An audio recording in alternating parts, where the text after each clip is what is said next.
Okay, everybody.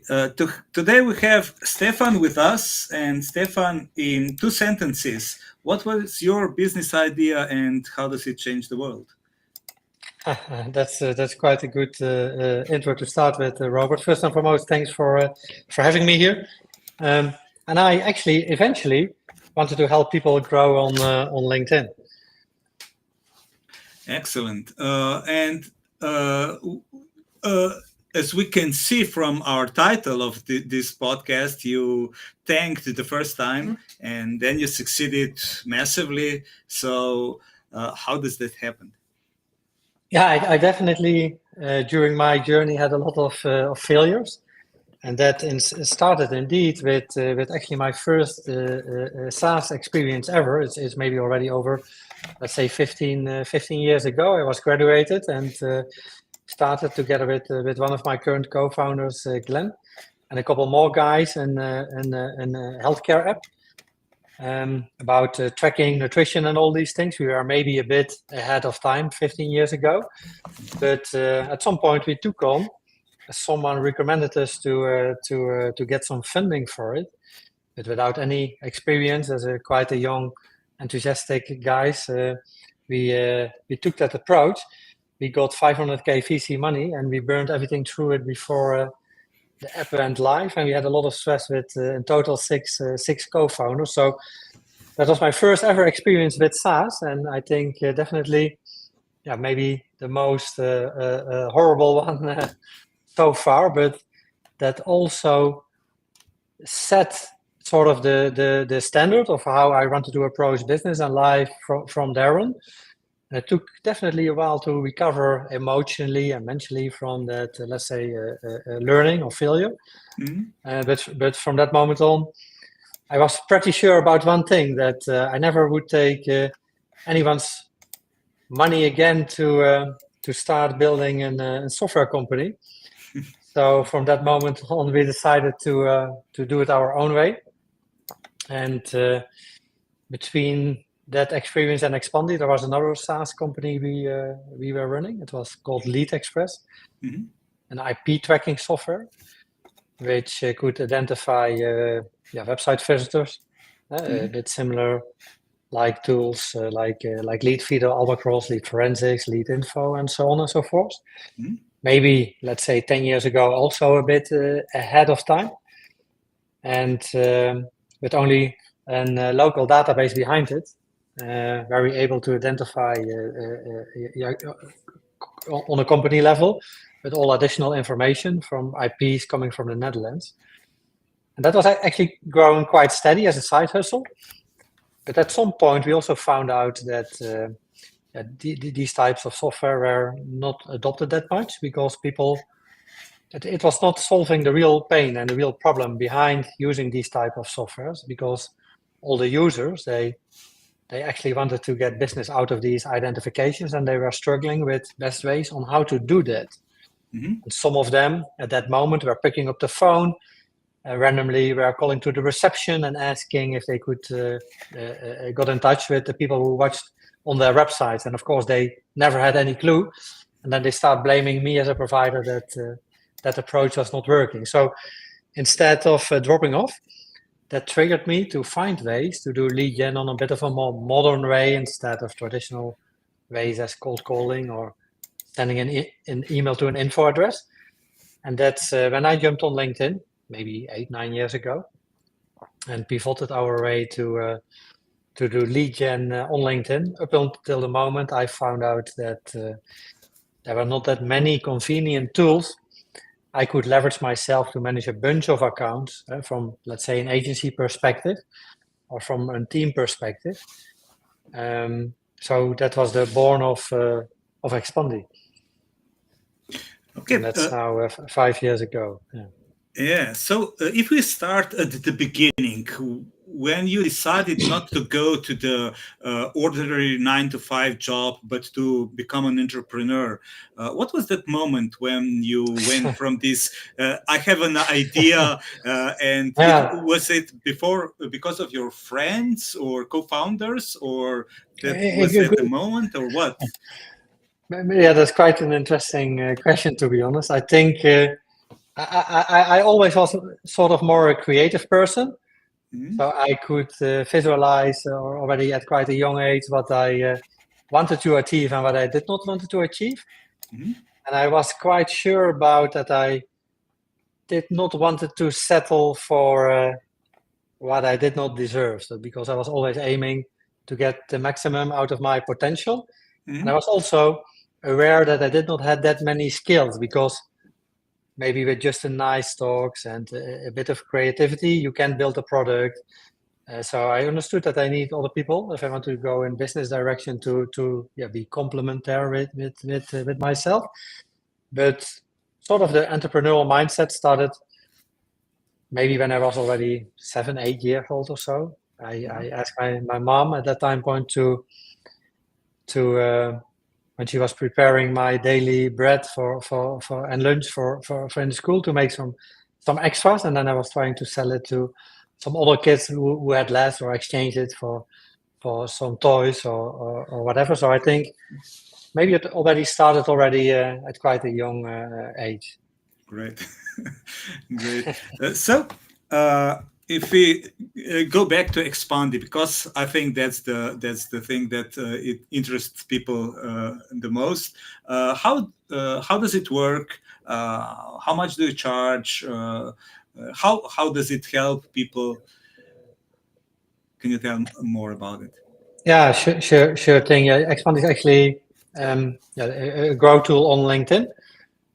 So we can help you to actually engage with people, make new connections, and do a lot of automations around all these different type of activities with the purpose to actually get in touch with most likely an ICP or someone you want to recruit.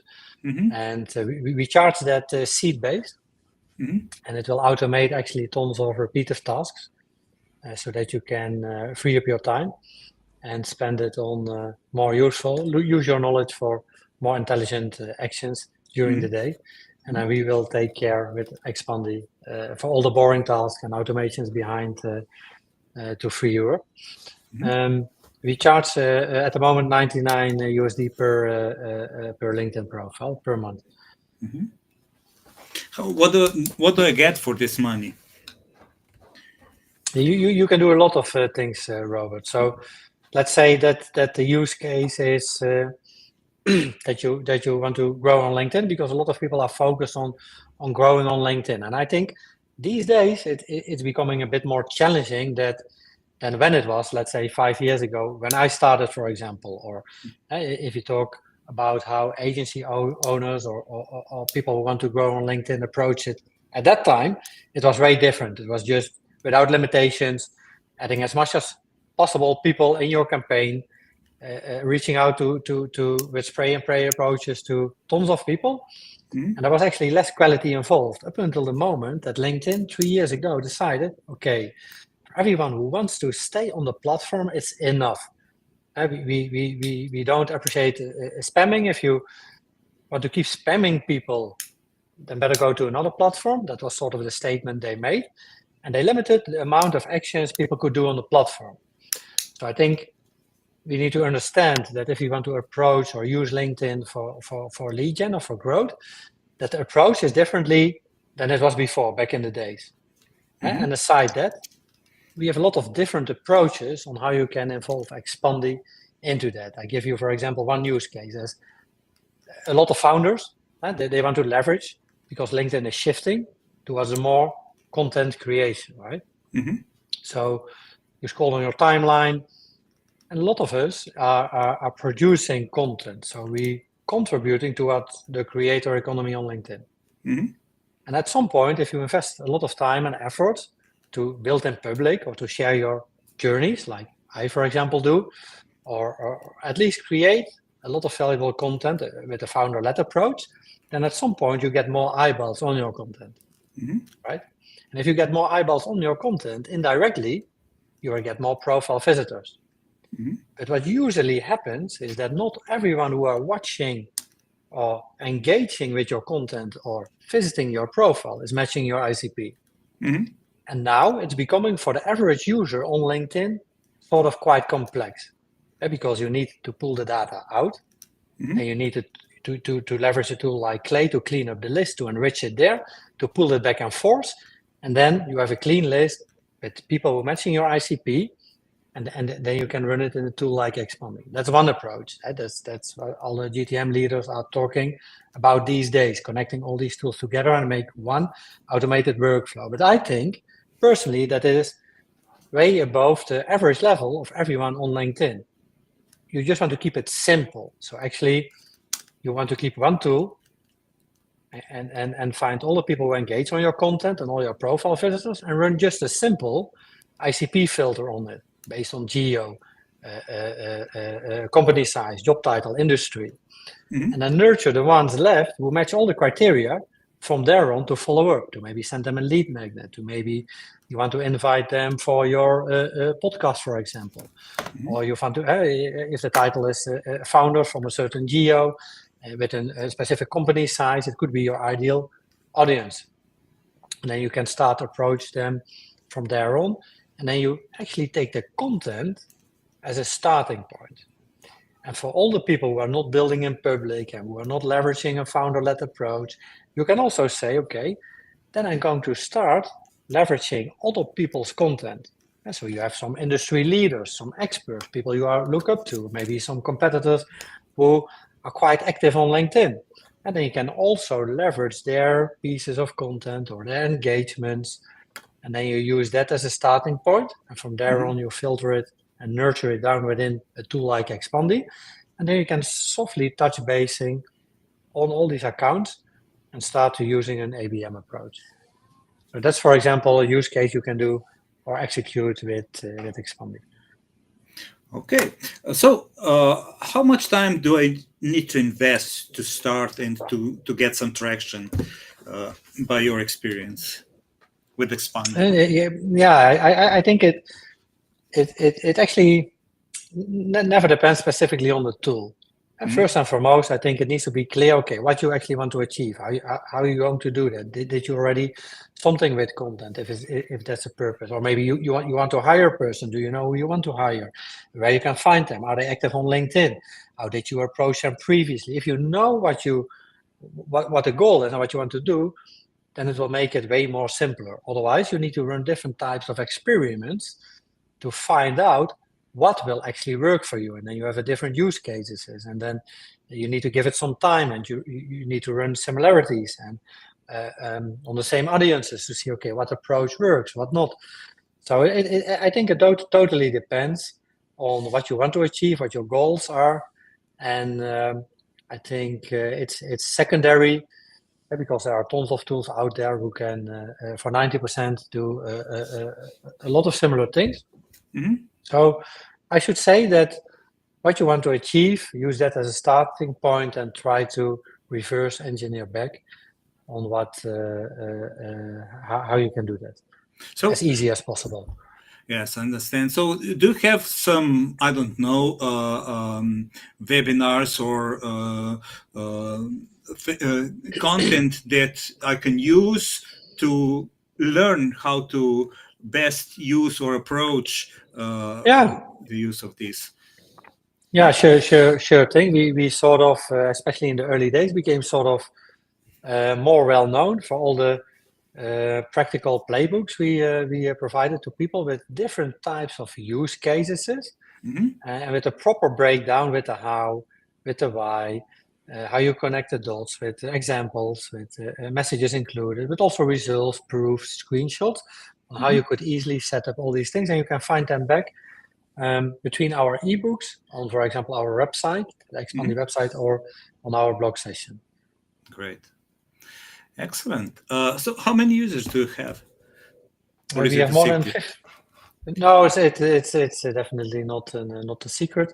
We have more than 15,000 active and paid users within our software. Excellent. And how many people is in your team? We have around 42 colleagues within our team, mainly from different countries across Europe, as we became due to COVID and remote company. Excellent. So when you started the first company, you said there were 6 co-founders. Yeah. Is that one of the reasons that it collapsed? I think it definitely contributed to that for sure. Mm. Yeah, Because maybe captains on one ship will yeah. not move forward that great. We found out. Okay, so now, what do you think is the most unsurprising thing that you encountered in your journey? What is that, you think it will be completely different than it was? At some point, you start with sort of a dream, right? That you want to become independent Hmm. and that you want to build something great. And then SaaS looks like a great opportunity to do that. And before you start, you think about 15,000 customers who are all paying you a recurring amount. You provide a great service, and then you should be able to lay back and enjoy family time and spend it on the beach. And we literally found out that as the company grows, new challenges are coming in, and sort of the dream we had before when we started it, as I just tried to describe. I think nothing of that came out so far. So in reality, it looks quite different. As you grow, new challenges will pop up or occur.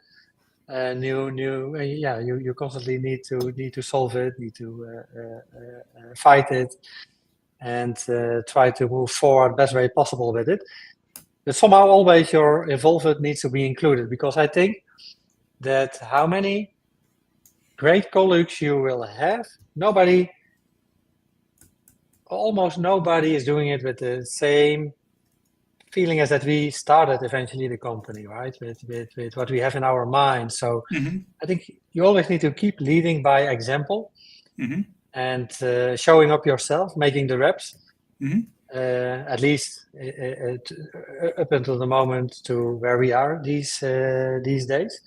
Hmm. But yeah, that's far apart from what I originally thought a SaaS founder life would be if you reach a goal of 10 million and 15,000 customers. So, or I do something wrong, or it's just a reality. But we maybe can ask more bootstrap founders in the comments on how they think about this interesting topic.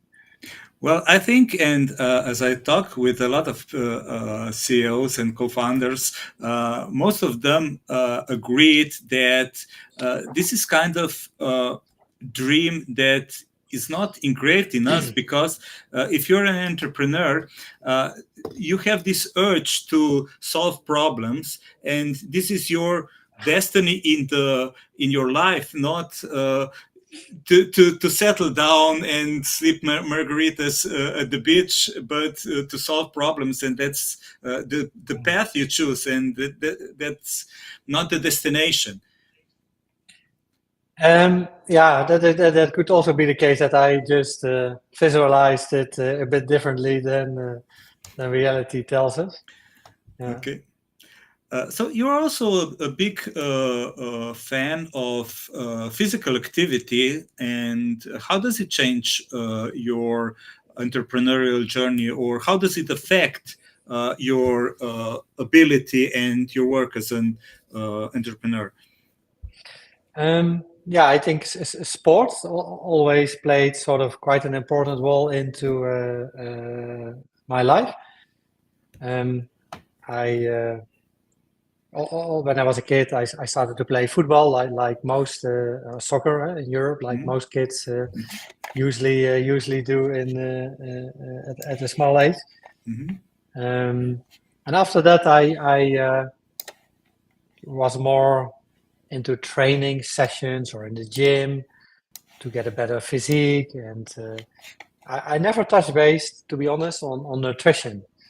So I missed actually the most important part there. And I think 2.5 years ago, I started to investing more into myself, because I think, especially in the early days as a founder, where you need to grind, hustle, work in different time zones, try to catch up with all things going on, Mm-hmm. you're also exhausting yourself a bit. And someone asked me, and I was always hearing people tell to themselves, I would die for my family. I would do everything for your family, right? That's what people usually tell. But if you turn the question, would you be able to live longer for your family? Because that brings actually the most value for everyone you love. And I think a lot of founders are taking, maybe due to older circumstances and the pressure, they taking self-care as not the most important part. They treating themselves differently, way worse than they treat their business and the love they give to their business. So I wanted to learn more about that 2.5 years ago, and I started to take a different approach towards that with the purpose, let's say longevity, and become a side of the fact to try to become in the best shape of my life. Also try to get in the best mental shape. Let's call it like that. So I started to work first and foremost with a fitness coach, and he learned me actually everything, how to approach nutrition. And then I found out, okay, it's maybe 75%, and the training is actually less important. Of course, you need to do it, but everyone now thinks I live in the gym, but I only spend 3 hours a week in the gym, and I'm quite disciplined with the nutrition, and I understand really well what to do and what not to do to maintain such a shape and physique, and trying to stay as healthy as possible. But what it brings for me, I think first and foremost, I try to live longer for myself and for my family, because now I'm in the stage that I'm also a little bit able to enjoy life. So I want to do that as long as possible. Secondly, I have together with my wife one kid. We are very proud to have a beautiful 8-year-old son. He's super talented in football, and want to explore all future things with him. But I also want him to get that if he wants to become something in life, that he will not get presents. And if I lead by example, if I tell him, for example, you need to do this and you need to do that, and I act differently myself, I'm not a believer that he will really take myself seriously. But if I try to explain him that it is better to eat a salmon every day and a broccoli and a rice because he will become a better player, and I take the same approach and he see that I eat exactly the same things and that I stick to the plan, that maybe it has more value, and he will start believing me and keep maintaining it, because his dad, his big example, is doing exactly the same things. Yeah. So yeah, that's the second thing. And third, with all the travels for Expandi, I'm actually almost non-stop on the road, visiting events, have a lot of activities. It's quite a long days, with also a lot of temptations and possibilities to drink. But I try to avoid all these temptations and just stuck to the plan. And I'm always fresh. I'm super sharp in the morning. I never have a headache. So I think, aside being approaching life this way, quite consistent with the whole foods, and try to be as healthy as possible, that I have more energy during the day, that I always feel actually quite good.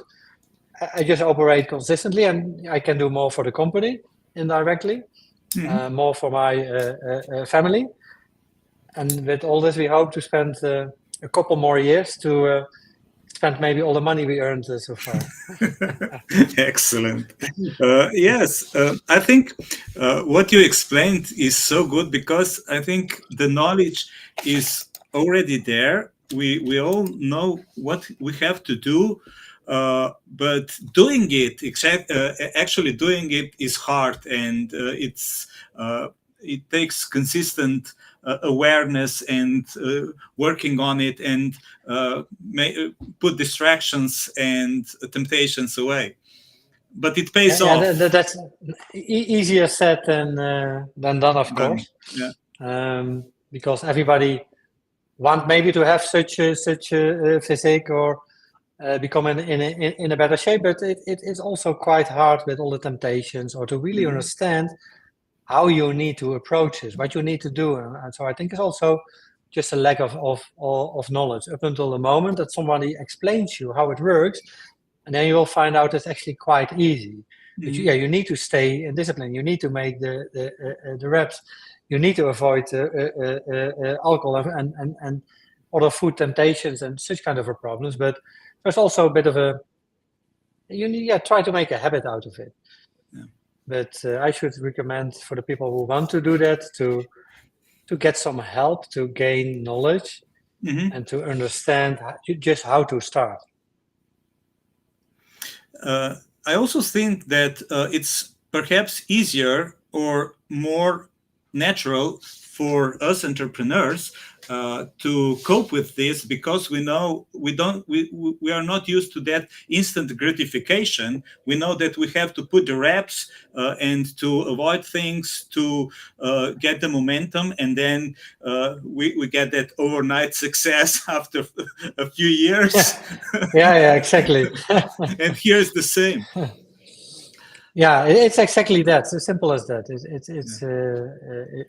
It's as you describe it right now. And there's one more thing that I would like to emphasize, that you already said. You have a coach and you have somebody who's telling you what to do and how to think about things.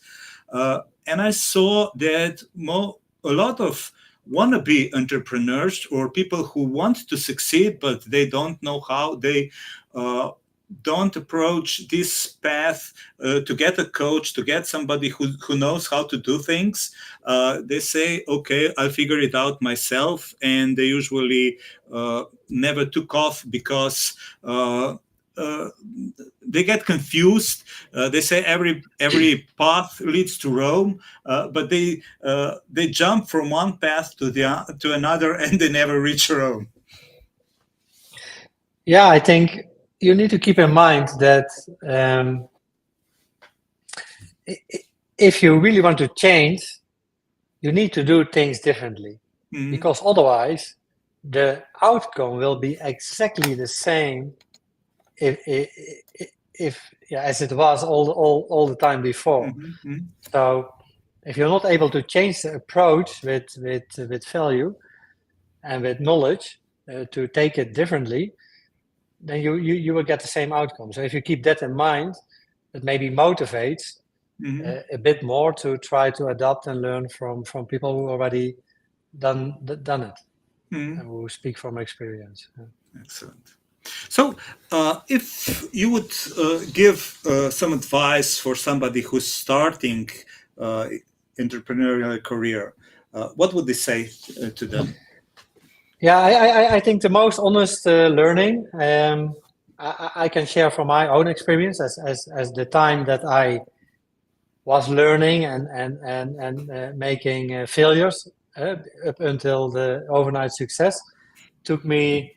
It was 10 years in the making. So the only thing I can say from my experience is that keep always try to believe in yourself and just don't give up. If the belief is strong enough, you don't give up, you will find the ways to change approach, to move with the market, to identify a new trend, to pick up a new idea, to keep pushing it. And in the meantime, you also understand way better what did not work from all the tests you did, from all the things you approached it previously. And each time that you keep trying, it is one day closer to a good outcome. Right.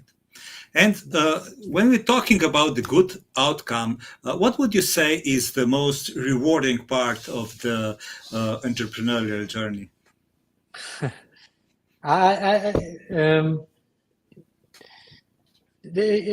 Yeah, it's a couple ones, I guess. But some maybe the first thing you want to achieve is that you can you build something was really used intensively by people.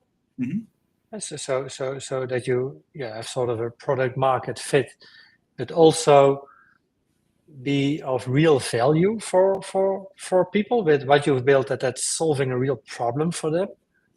I think that's the first step. The second step, which is an outcome of finding such a product market fit, is that you can be self-supporting and generate an income for yourself and for your family, because that's eventually how it is, how everything is organized, right? We need to make some money to pay our bills, and I think what eventually the best thing would be